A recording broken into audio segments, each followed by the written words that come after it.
for your mama ham or Makwa Bebrasso, so Mamuni Amaudo, some more Yakesi and Sompa television, so and a Sompa from so ye bani the Baba Somo, Saotienka, El Broni of Mantam Nemoa, a high Sompa 98.9 FM, so Bono Istia, Sompa 90.7 FM Kutemo, and our Santamantam and Potamina Sompa 93.1 FM Craymo area, and some of the Dawson, Posona Posoni, and Pipiaman, Yokoya, Mamrani, Amania, and Momo campaign or Mapahontuma. Ewo asantemantam nsamwa ipepia se yebeko no na yakwako jibia bremo kane mampanye rojon dramani mahama woni enuanom a wo magentete abaya nasefo ahia na ensam de pinua ene wabroso awie yebeko GPRT mpanimfo atena ye ne no makwako din komo Vice President Dr. Laj Mahmoud Bamia edin susuye bi base won de enko be pese driver's license no a adawafo de ye adwuma no enke bia se wu amwakako ye bi wa age se ye mfie be du achisin se ye be de se mfie mienu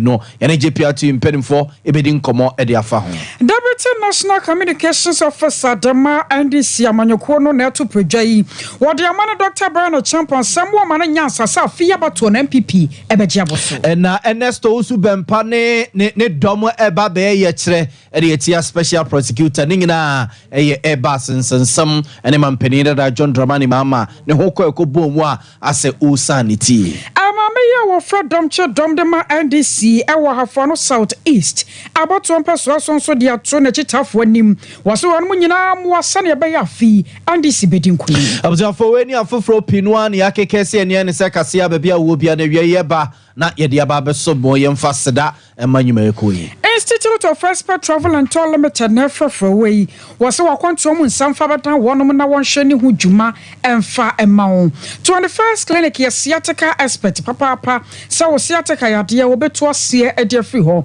afai mizo ane 5G drink se yanka nchiro se wo pa no de a ati apo wo wase ne wada no waye no a ewuro kakra wo kakra na edi afra eni nti wonya mizo sabatumi aboa na wopom de na CP afeni anu makuafo nso mu nsom wei aya OCP Ghana Limited one fertilizer papa ya wode abadwama so 3 herbal center wom na 3 core capsules aya kokoma setadro express group de wutu kwan aya na apasa wo kwakonto mu nsam fakoda wonom no wonom emfa mwawo afa cloud internet the fastest internet in the world when you kwa wodo a won madoma so yasene a yade awia pronto beka se boy eba besom channel se yadamo live Facebook ne Sompa 93.1 and na YouTube Sompa TV asomfo ne banu ene nenso yatenase medi ene akosia aje wakode boaten mene na ya obo amali bia boga afeyanche Brennan sem no ye na ne achimo yes kase na se de free osono ko MPP amanyoku no wo matena ye nenra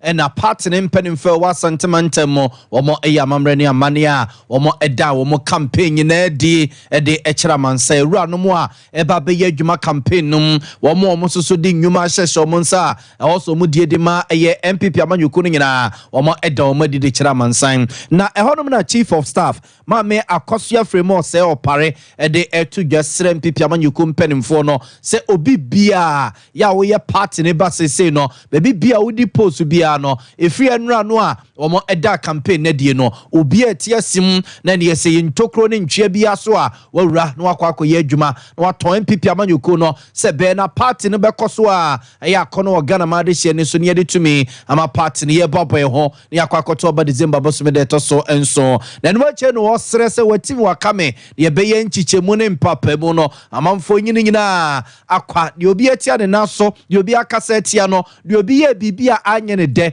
omo nyina enyem no mo enka omomom se ye furu kromu ade no mo enye dwumaden se beye na nkunim be kodiama MPP amanyoku no chief of staff ma me akosia frema se opare ne nsemo de tudwa enra kakra ni yenya ye wa ha ni wo mo ewo fie nyina ye suma ye se afei vote no eni dan yimu vote no ewo polling stations vote no ewo asori dem vote no ewo ejom vote ewo fitting shops vote no ebi wo hairdressers saloons eho and some wo ho pa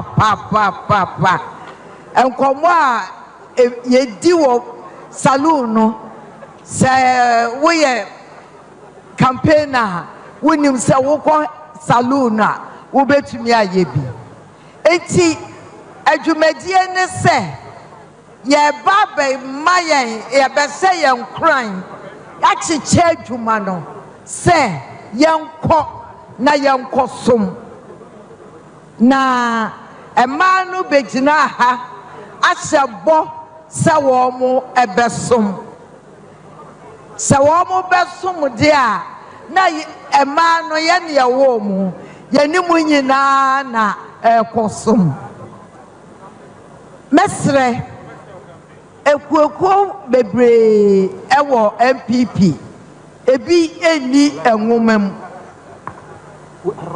ebi ne say ye what obi de dimu akotene pa da bia me hu virus na me frɛ no loyal ladies ana bawumia ladies wo ho ladies ma kuo no bebre yate ni nyina enye bone Observe nti we ye chief of staff Mami Akosia Fremo se opare ena yete ne nkene no akiri ena de we yetua pemo e de ama vice president Dr. Alhaji Mahmoud Bamiane NPP amanyuku no Dr. Matthew Poku Prempe na po dwumede enra na owase bi mo no soso no e de afutuo kakra ekọ e de ema party ne ma se ba bi o maduro no e ye dwumaden ko a ena de party no e besa so atena ba mo fuachi Ashanti region eta na nado dan kwakufu adu krache president kufo Ashanti region better Dr. Mahmoud Bamiane echi ache president bia every say Ghana na echeche nya Asante ene echeche na emom de ye pe ene ye ko so ba Santa ni mama o ma ni omuti apa ye nu anu mo free and come on, so Tiapa, ever I'll come and share. Or would you be Papa Cratchay? Yeah, I can. It's any day, Baku. As a teeny or the crumb, oh, no one I saw for, and no one I did for, oh, it's any day, you're soon, young man. And I ain't ask the day, ain't Papa. It's a yet to credit that, said MPP. Yen supported Bawumia. And then you no credit sa Ashanti region. Yen tuma Bawumia. Ye bet tuma Bawumia. Ama a free 2024 about to na air kono. Asema sawo Ghana. MPP be winning. Observe nti we Dr. Matthew Poku Prempe running mate de ma NPP amanyuku ne vice president Dr. Alhaji Mahmoud Bamiane mumienu na ekabom aprema mpani adwano no soso de eye adwumaden a awose party ne ma ne party mpanimfo eye wa Asantema sei de eto adomo animu no na ni nyina ekowie Bernard Nchibo siakon ya dodo no afro ne seche ma untumi wona etitre ni MPP amanyuku no wa Asantema sei wono soso de nsem tudwa kwanya party ne befa so ayo omo campaign e wa Asantema ntemo ene nsese omo de begu akwa mu nyina owura Bernard Nchibo siako chema untumi ebobo so kira mansan every executives and you are going to see the type of people for them to work for us. Now MPP, yawa adia oye, yawa adia oye. We are winning election 2024. We are winning. Kasa Unia Otucho say we are winning. Kasa Unia say we are winning. We are winning. We are winning. Dr. Mahmoud Bamiane will be the next president of Ghana. We are winning. Now, Mr. Mo, and now, no gracia, yes, I am no gracie. And now, various committees in Inano, Yadeka home, Madame, you money baby. And want you, Dino, Ube say, yes, I be within ever so because you man so. Abuzanfo we eye titire ne de men pipi amanyuku no wasantema mo Bernard Ntwibos yakwa dodo na asarmra ne se chema wontumi ene yete ne nken Kane mampanyi ye Rajon Dramani Mahama na wotwe wiye ane anuanom a won mogentete na wababa nesefo ewo magana mu ahia enkomotwetwe mu no de beto dwa akyerese wo magana mu no ayapa se obi wie suku a wobenya adwuma pa ye ya ketua pa wo muo na ketua pa no krampo no wobenya ni daso ne ahotoso pa senese wo ne anu abai bi betena konya so a wode na no fafa badada no na wode allowance keke ahya ne nsam allowance le kora be wi akire ansan so masa ne wo pe no nam so ntine wo sere ye no anoma na sefo ya wo mogentete ababa ya na sefo ma gana mu sai wo nyina akom kotodwa ne mu a won mo mpaye enso mfra won mo nyankropon sa fiya bato no ye Rajon Dramani Mahama eni nkunim esan sankunim de na che no won ne pa bebre adema Ghana fo ye bi ani nyuma ye obabie no wotua won mo kaye afai agenda 111 no a aban no paso de ba na abare ya hyase no eno so oberasa ya sabia nkaye ne nyina da oberasa so obetumi awie sere ye benya nurse for mapa na wo mo ayadwuma wo are waiting for 7th December. We know the problems with trainee nurses. And that is why when we're in government, we said we're going to substitute your allowance with the student's loan. That's what we said. And that is because we wanted to create more employment for you. What is important for you is not the allowance, it is to get a job when you finish school. But somebody came and said he will pay the allowances. Unfortunately, it was 419.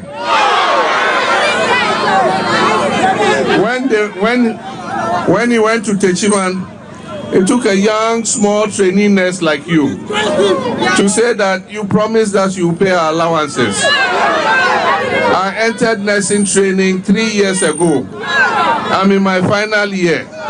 For the 3 years I've been in school, I have not received even allowance once. And you know what? They pretended like they didn't know. Oh, allowances, I'm not sure. I have to ask the Minister of Finance. I am saying that come and pay the nurses. You owe them almost 30 months of arrears. I was so worried. I can't mampanyi ye Rajon Dramani Mahama ana na wakasa na fabia watch aban no ade ye nuanom anesefo bi no moka abasume makoma kwaduasane ya wontwiaye na asam no nti ye kwoma no so na ye ne national president adema unemployed graduate nurses and midwives association akwakodi enkomo owura Haruna Ibrahim obaye kase mo ha o yero Haruna ma hai Sompa sunie opanye mejiri ya sa wotemenka wopomo ye de ye Rajon Dramani Mahama ne nsem wode atodwa no wadawroma mwanya bi atie na afa bie no na woka se aban no krampo demoka titiro ni won mo mawie no ba sa abosom ya duasane ye ntwea bi mo kala wanse ane ade atesa I am pacha no kra na emu nchemu kakra no sai abosom sai sa de woka no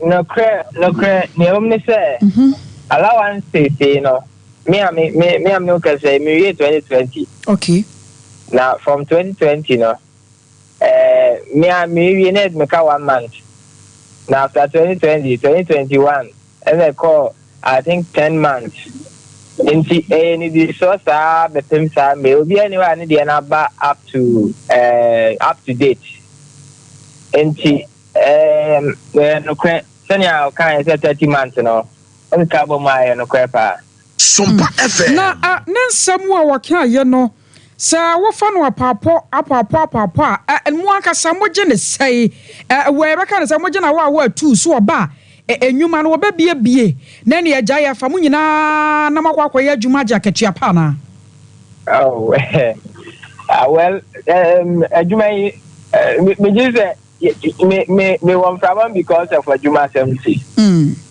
na adwuma yi asɛm ya tete ya me particular man so ne say better 4 years na me nya employment na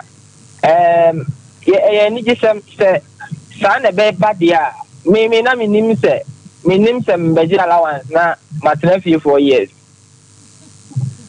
communism mbeji allowance atena 4 years because asem na ya me de na wo go school na ya ma allowance na wa say wi abenya adwuma say nke ya sembo ye be ni nyina me mum no employment no ho ya me chen say allowance no because allowance ye kra odia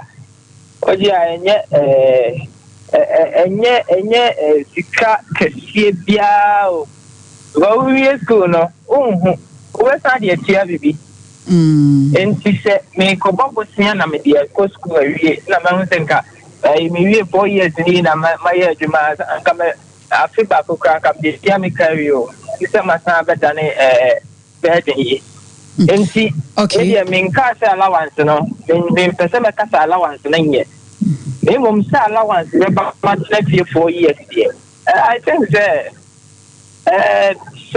no kwese it's excellency gentleman Muhammad say obama adwuma immediately after school there some then me I won't waste time to accept that.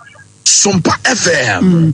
Na amunua no mo so mo ni won mo di nkomo no anyambia wo mutumi CBB kire mo sanse mra bi atwam obra na yewura John Dramani Mahamati akonya so no allowance kuro ya ho no e baba ya manso wo mo ne aban ntam ana enne ya ban foforo ba allowance ni tua no ye beka se watua bi ana aka bi a wontua ye no so e ho sensem aba betwetwere ho muni munua no mo nkaye no mu bi ne di nkomo no allowance no wanka se wo mo se ne sei se ye ntwam ana enwo ho na fa enyuma so ye miebie allowance no we nya say mami say ye chama na ti ntwam no ade ne yan kan say ye twam dan so emma o betla wo so ba ye 8 months na mbae ti ti ne ye twam enti we nya say afi na ba ka say ye ntwam ana say ye ntwam e very clear say emba enya consistent enti ni say de ka 8 months na 8 months ya chino wanya 3 months 3 months no edino da so say wanya la wa wuji ya na ukutia fito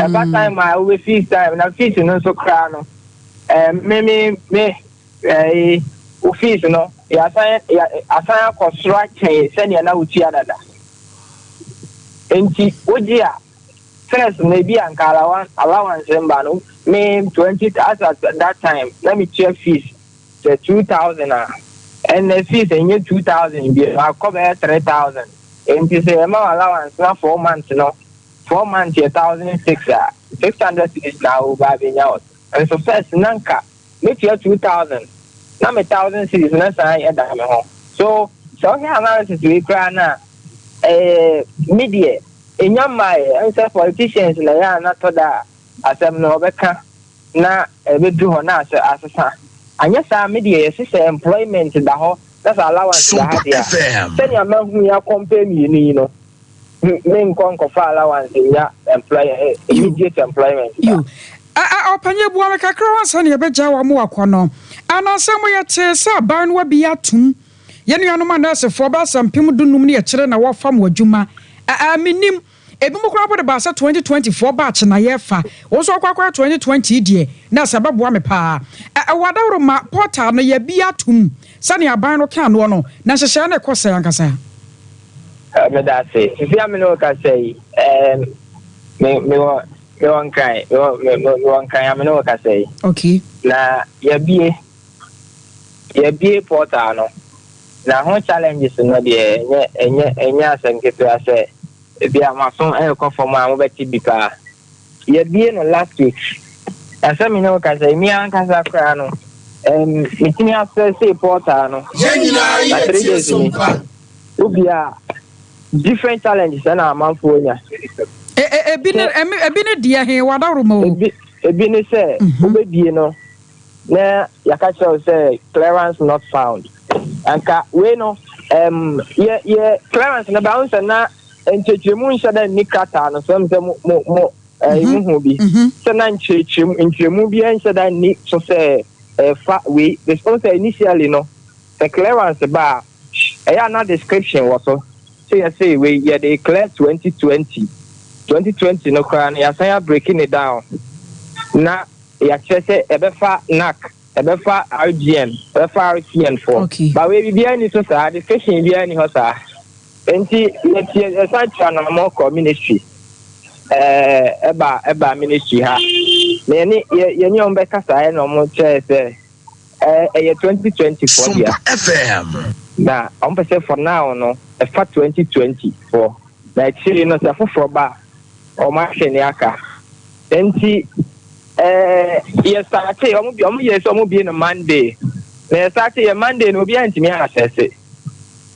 Enti with those challenges no na ye de ba ministry. Can say a lot of people, you probably brave, as a clearance not found. Say, Obi crying to me as a cry, Obi we are fele, but or per se or choose Ghana agency, no, or so choose Ghana Health Service or Kumasinti, or so choose Ghana Health Service, our Shanti region. But what you saw, we no be an slot or 200, but which is we are. Na all submit and I say ultimate submit it. Jadania all submit on your she crown. Obi should choose Ghana Health Service when you're all right. But what you saw, I say Ashanti region, ultimate or Ashanti regional. I say ultimate draw Ashanti region and the Ghana Health Service because I just say what you saw region for. And you know, region available AOT regional. I want to say what you say. Yes, I won't mean to be enya. Okay. See, I mean, I say, yeah, by ministry last week, and you didn't pay for the shy, and now I can't say a better one than a salmon for the so challenge now. Yeah, share. Maybe you do think I read a ministry, Nanso. Yeah, yes, I way. Into that list of what challenges, you know. And I did every ministry. Mo Aniana, a Sunday, more this Jumeno. Na a woman, yes, and name Yadubesiha. Na ya sure fitting Yami Yadma, which now was challenges, no, and Panyan 40 me as Shano Musia, no de Mamma. What I remember some shop on Chabi, and no be the home come. And I was the far. Miss Medasi.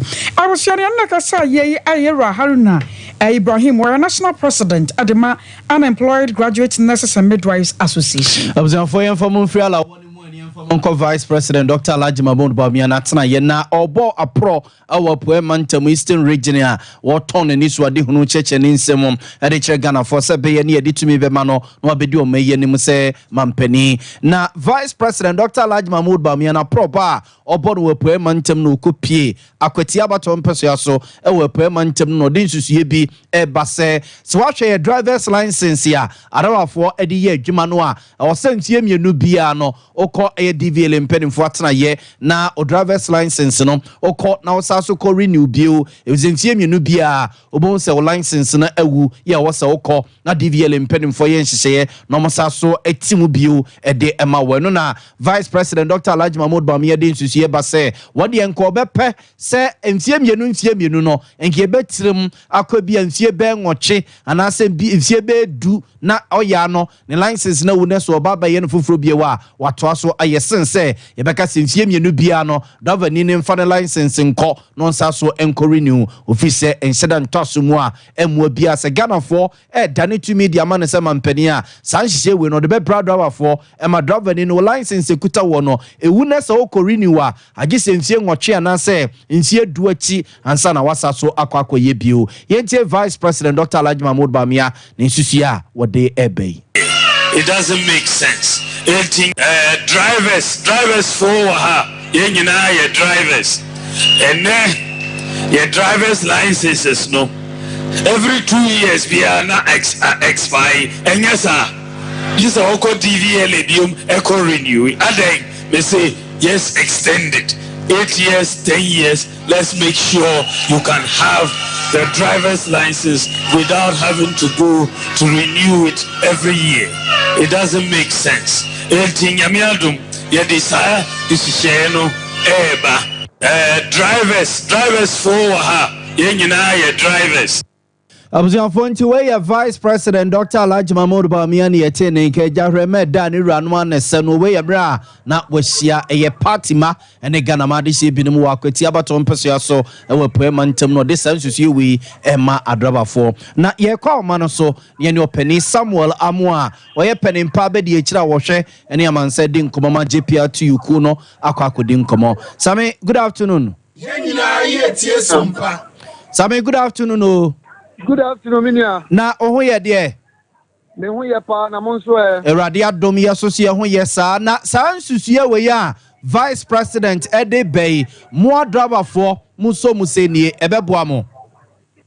Me da se Minia mandinchia wetiefo. E kamia ye se driver for se ba ye license and ho nsensema ya bre wo ho kakra. Ye nti ameka se ya bre wo ho kakra ne se ye twie ni ekwachi abra na ye mu binum hye ka twi ase no license ani ye issue organa na ye yellow card ena na ye issue enu achi no ena ye rakufo ba ya obesisa no ye di kan kra na afi omoso omde ba brown color ni mu nya ye gusua na eba ekane sen biometric no mo introduce a card first one eba yi enu achi na ewo ma no mo say afa de omo san sisani biom enti card na this is the second time and I said this is the second card omo say introduce act say no na yegusu a ye use no sesia act say ni ana mo kan enfie mielu bia no na wakọ renew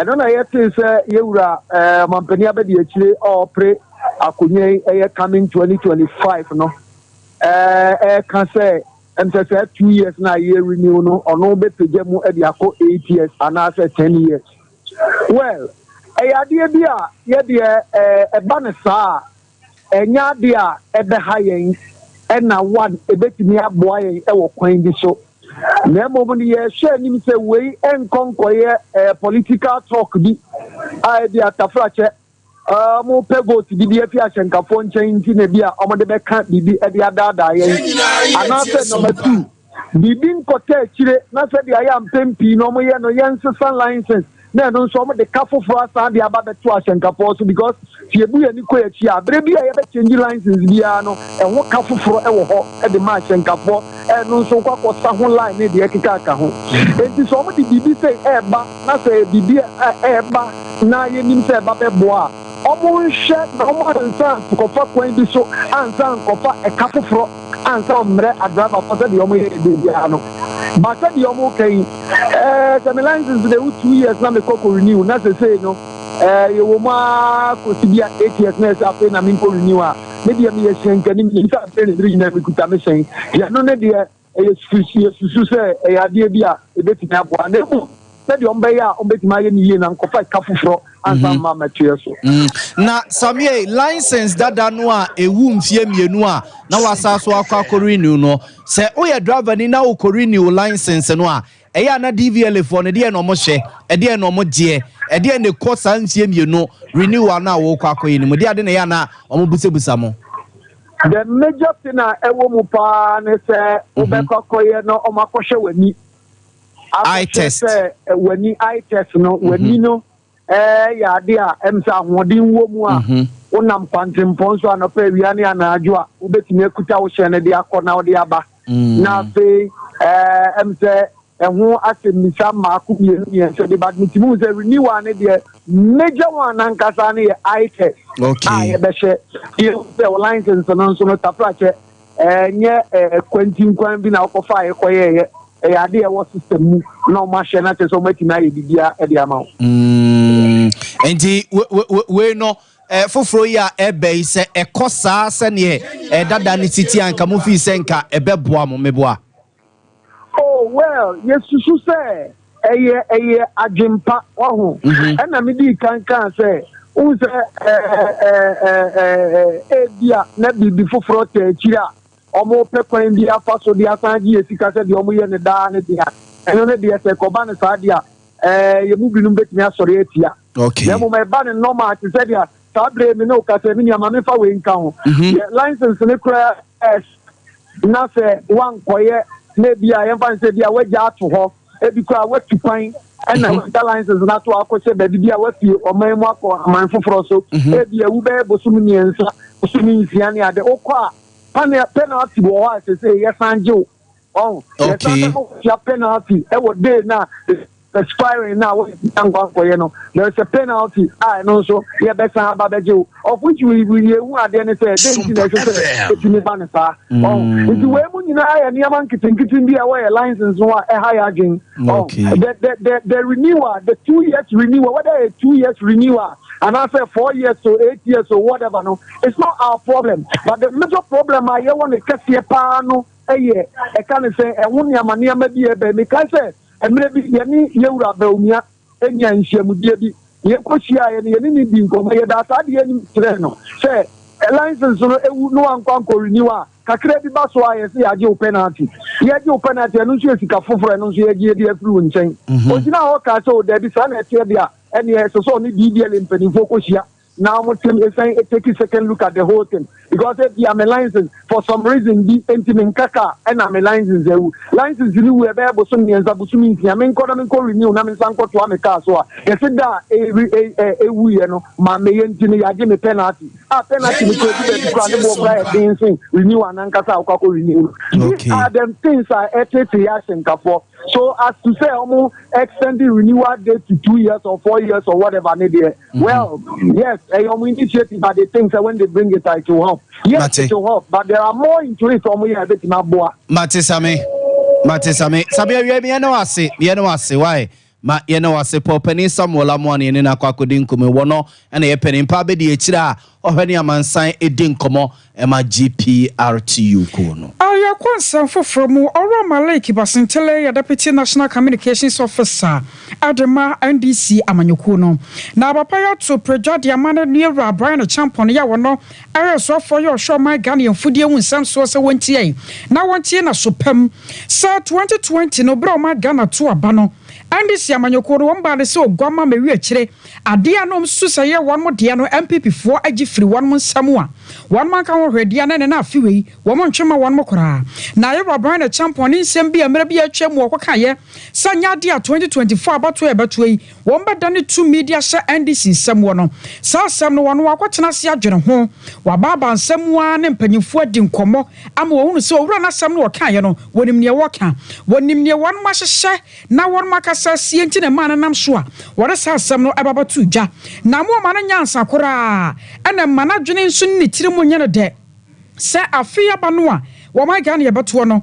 Sakabasi John Dramani Muhammad Din Kunima, 1 Batanasia and Shahai, Say NPP and you free 1 month some. And no cradia one more Wakurasan said, dear Andy Sidi Bano, Ebechen Cree. You just stood at the corner, and when you was about to take your hotels, we said, hi, you know. And you just say, you will not hand over power to President Mahama. I have a message for him. On the 9th of December, inshallah, if the good people vote for Mahama and your MPs, if he's a man,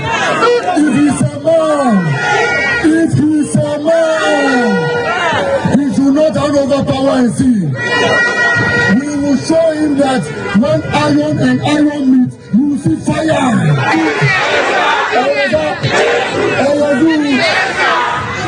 The people of Sisala is here. Somebody told me they have started bringing back the fertilizer. I said they better do it. They said the corrupt man, the corrupt MP for Sisala East has started bringing back the fertilizer. I said they better do it. Near turning Kelly Aya or Malik Basintele, where Deputy National Communications Officer Adema NDC Amanyukuno. Abzafafe and Famonco Special Prosecutors in Simnomona, now what you chemo and now run yen in Fifi mo, or my year quarter du previous year, yes, see anima kwaku guasi grim, chrono acomunia some ketua, after do bebenekes or my Ghana, we are singing a churchy, and I'm so, I'm penning for your margin so much Jacunia Tanasia Fisim, I did you my babema, Yemua, na saa nipekuo no a omo egu omo yanim asesa no emra ene onoma kwakodi nti efiye Ramate na bi ka midu penso no ye special prosecutor ene o hyase so wo ye ne nhwehwemu wanwie ena Kisia Jabe ba be so ma wo to aso yi na Kisia Jabe die a wo de abawe no wo kire se government official one ya na se ye pewo ya no ni nhwehwemu kire se mampani da John Dramani Mahama na mum wanyemfum so bia anye bone bia wo edupre ne to ne ton ani sika efa family pa bi ensase ho na sansa no a special prosecutor ne bekan ni nipa pi no a ene na anya dwere se de usiche ne nsem fa ye kan ya akoye se asemampani da John Dramani Mahama nyemfum so bia ne ho so sabro benam so ema ekoba ko asese wo ma sori a wo mo ani abede pa soja e de agu special prosecutor so ye fixing the country movement ya abrantie NS Kofi Usu Bempa abo papoda no wo mo edi tudwa se Kisia Jabe special prosecutor omo man na watchim yinu se so mpene no a na dwuma no a waye no omo fi se ye dwuma hunu a wanya nwie no o mawie anye saade a omo ene ne di no obetwene nsem nyina e de asanye so omo tiese montene so be ye kire kusise mampene na nadodan kwakufor be je dwuma no e de afri ne nsem Ernest Owusu Bempa Airbus no a report of court by US court of the United Kingdom Airbus SC are accepting wrongdoing. They have accepted wrongdoing of paying bribes to government officials, influential people in Indonesia, Malaysia, Ghana, US, and UK. According to the court report, page 135 and page 35, almost say they paid on senior officials, government officials, Ghana, government official, your friend government official one, a high-ranking Ghanaian official, just to get an undue advantage for them to get the plane a Bayano Elkoto Eddie Ghana for. You already know a government official one don't Dramani Mahama. Now Airbus accepted say because say Oma yes nyamese mo ko take your bribe ntino baby aye twa o maso akodu no omo pese omo di asem no ba fie no omo ni ayifo beka na omo tua penalty of 4.54 billion US dollars omo tua sorry omo tua de ma ayifo compensation for misconduct for making sure say omo ko take your bribe like you said the evidence when you now we na babontia we say government official one ye Mahama ni meanwhile, court, US court to cry or say government official one, I'm quoting quote unquote said the judge in the kind. Or say he has a penchant of paying bribe taking. Although it's happening, this kind of on the Suban is on the bribe. Fonti we NS Kofi Owusu Bempa bo papoa wono ene diku yenim fixing the country movement ku nenim ana na ocheche ne nsem we yemra na na no pa mahine yedubu achi atena se no ma wi asengina achi e wade achi bi adwumade so Sompa FM ene Sompa television so no de sansemi atudwa ne nsensa asam de e ba wo kako bonkum na waka ko nifa kakrenti no owura Eric J so kasamafo wande isi amanyuku no mom okọ ndisi amanyuku no ma mia wone yetu ya pemo di amama mpeni da John Dramani Mahama Professor Ginano Pukwadima ne kasamafo no Eric J eka ho se ne Susu Bempa wo hatane num enumudwa ena wo dwa ne ni kwan se Ghana fo ye so no so edi na chi ne nsem a wo keken asem na ye ntwehwe mu na 90 before na mkuru ma mo de na se ba hama ye corrupt akwaje e ba sika mo ye ya de ni e twen na me adom Kisia Jabe or special prosecutor na na do the town na tinani ku ko ne de ne bai na no ada before ku ya throw petition and the Kisia Jabe say na juma kwa ya o for yam Sompa FM yes petition chief justice and at the end of the day ankwa Kosiaga and then no the report about former president Mahama saying who soon sabo do nye bodi bia then papa ne for na say ni tin no tiny and no ya no fa so bia ni so that is all it made that sorry never just about Papa Owusu Bempa or no now or office of the president Ghana gas no one or no petition a president and Casabiaqua president on your mind edition so on your body and I'm not say or no ma OSP no 14 days na the dia man he has capacity no dey ma 14 days fine and now we should be buy no who is on the form me kuta no you who ku ma na eno so na I say don't get ya ka say go school we prepare no credit we be tinya ko waiting so phone to way ayora Eric J womo e kasa e de ma professor Jena no pokwa jima no yetu apemo de mendisi amanyuku ne mampedida da John Dramani Mahama no oka ho bi no wo chese osube mpansem no nsese yesoso no sokra wo bibia da wada ya so no wani so ade hu sa dache bi ani akire wo betu kwan na wakọ ma bi te se Canada, US, Australia, New Zealand ne de aka ho no ebusua asem Daniel Sompa ba de ma Institute of Expert Travel and Tour Limited. One more saying country as our quantum moon some one of Fabadan way. And I yan waba with Tidim now so one diaso episode to quino. And then I was so to one a morning term. Now what to me hunting term. I walk with Suya dear walk ye Juma. And son you money I didn't know with Suya a bush say cha I won't cry for my swa. One more double quapa ye who a jewel. What was so for lie? So just bar second gate one more and I be who more. Open Chamobia from Home was 0504 69 4209 0504 69 4209 OCP Ghana Limited near Yana Makia forward Yamo Sompa and Canin and Jamun Fudiano. Now when you fertilizer Papa Fangus so and Tobacco Riachino. Sunny was and come no by and a shoulder so de mamono, then to men so sa, and then Yamia dom so. Yes, share fertilizer, Papa. I OCP fertilizer so. One more draw or OCP and PK 15. And now OCP and PK 10 was no by a banner would ya. Fakodan way now one more. What come here? I would do a tour fertilizers, sir. Because our OCP Ghana Limited, Diano, one Sir Ebekabi. At to phone for 0555 909437 0555 909437 21st clinic near woman run in a sciatica expert. What was sent in a show.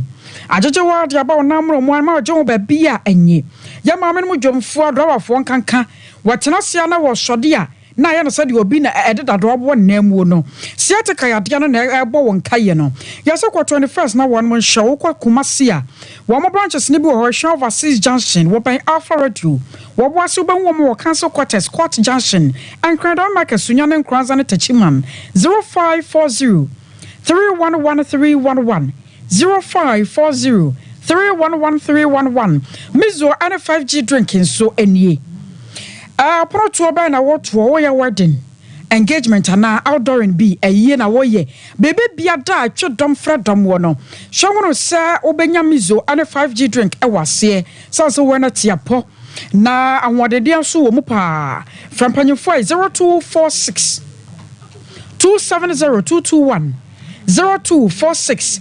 270221 Express Group nie wase wade wo tu kwan ahwe na wokọ kwase bro ni kuro mabusua de wokọ papa afa akwantu mafutu sem Express na de obekwa ma ho tumi atowo wokọ Canada ebo amakuro mu ho US UK Australia New Zealand Germany dachi ye betu kwan ayo Express o ye wa safule ba runabout and crying oba wo ye wa Kaneshi First Light for 0249 000448 0249 000448 3 Herbal Center woman na 3 kwa capsule saba ayekoko masetedro etumi kokko sisiade ne ayam tim ebema wotumi asana papa pani akwatena so a wo ba chia na nanu mama ho atɔ kokwale na ke ba dan Herbal Misty ni Updank ama fra 0546 107107 0546 107107 Cloud Internet was the fastest internet in the world.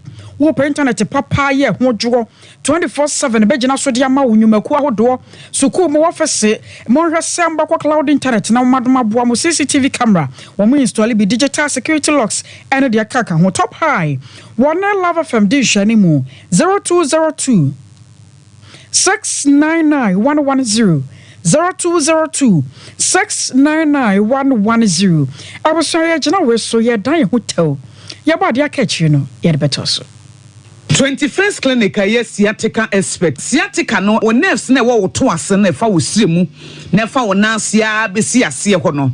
Se ho techima eno ene ye fa ne sciatica na etimi bubu o to ase ka wo se dwe wo sirem wo je ho ba bia enye. Na eno na 21st clinic ba ye adwuma pa wo mu yenti abaso bo magine wo Ghana ha ene amono ne enyasem ketewa. Womuji international awards ahodo womuji local awards ahodo na anu nso na womu be the only sciatica research and treatment center in Africa bibrim hano ebi ni baby a gise 21st clinic nkoa womu de bibiduro ene besa o yare no masa de machine aka ho eya yare sabia yare bia wutimi de ko ne mama de ba ko a womu gidi womu pa no eye sciatica ena stroke nso de kwa diabetes ne hypertension ne ade Ghana ha baby a womu ho 0540 311 311 0540 311 311. There's a 21st clinic. Woman is sciatica expert.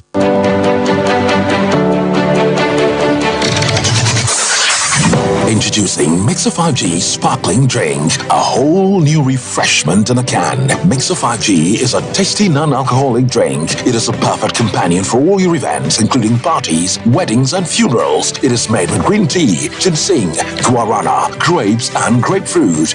Get refreshed with Mixer 5G Sparkling Drink. For bulk purchases, contact 0246 270 221. This advert is FDA approved.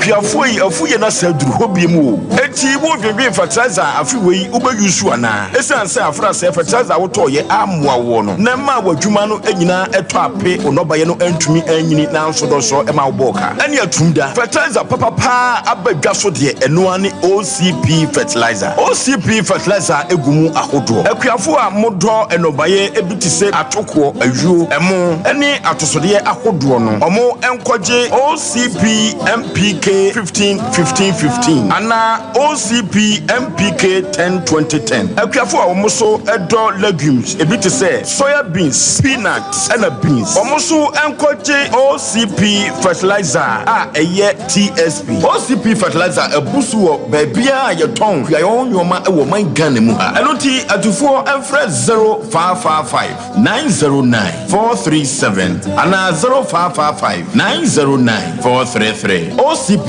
fertilizer papa OCP yekina ho magana ene Africa biayo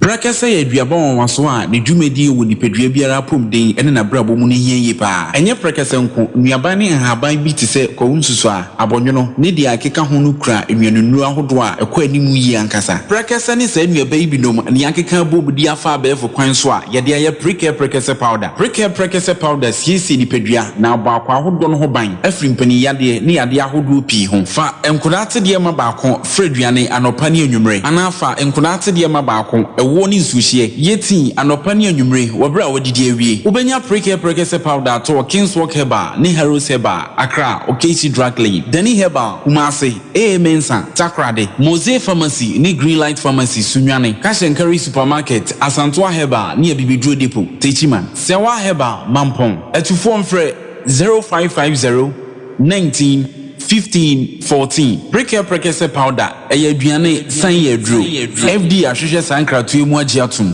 hey sewa me hu acho me na no me bisa ekra so ko abrochio Kwaku afeina me beko me nkrata krani hey eni me ma connection man for den kofo sika aduane ne wanya otudi musa no oh Express Group Adarumenti according to IF4 opese otu kwan kosua dia Express Group do be call mind me to say Canada, US, Australia, UK and Germany say e to ana se visiting so a Express Group do be call Dubai, Canada, US, Australia and Germany mo am pese motu kwan koye adwuma nso obetimi de wako Dubai, Qatar and South Korea. If you also want to take international tests like SAT, IELTS, TOEFL, GRE, GMAT, they can help you pass easily. They can also help you secure a good job in the UK. You should make sure you Kumasi Asafo Labor roundabout Hwa Accra so Omo Carnation First Light Tema Omo Community 18 Lashabi Girl Filling Station. From Omo Ahumad for ISO 055 555 0067 and 0249 000448.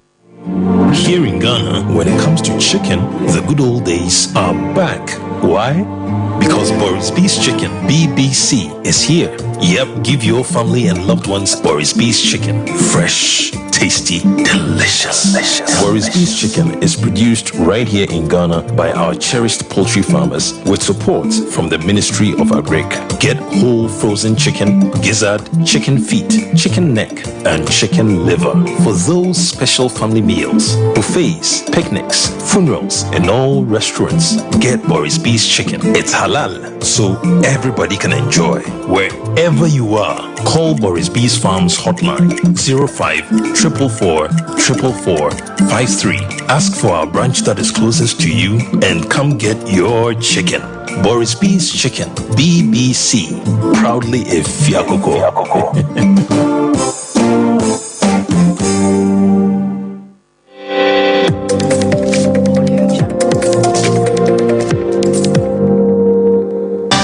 TV Emma Akitiapa.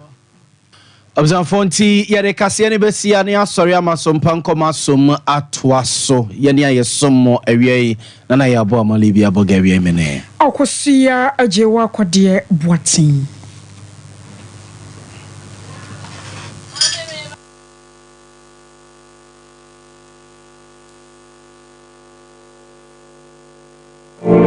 Here in Ghana, when it comes to chicken, the good old days are back. Why? Because Boris B's Chicken, BBC, is here. Yep, give your family and loved ones Boris B's Chicken. Fresh,